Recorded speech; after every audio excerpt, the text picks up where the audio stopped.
Pagaliau aš sėkmingai atvažiavau į šitą miestelį ir jau suradau ten, kur man reikia dirbti ir net susiradau, kur gyventi vienai nakčiai. Tai visai esu patenkintas. Čia labai įdomus dalykas. Mano darbas bus Nevadoj, o namai Kalifornija.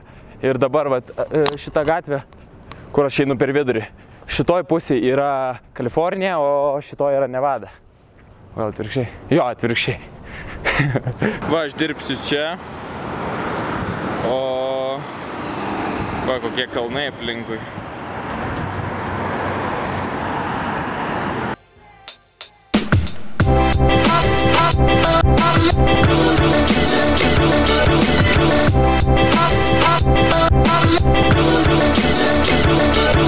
Labai keista matyti paplūdimį ir prie paplūdimio kalnus su snieguotom viršūnėm.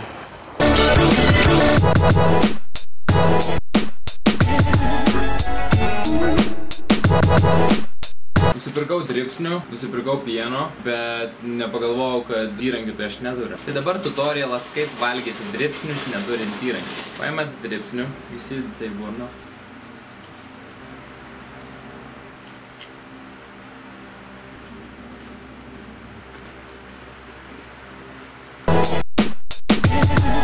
Pragyvenimas labai brangus, maistas labai brangus, pinigų nelabai daug turiu, tai galvoju, kodėl nenusipirkus longboardą.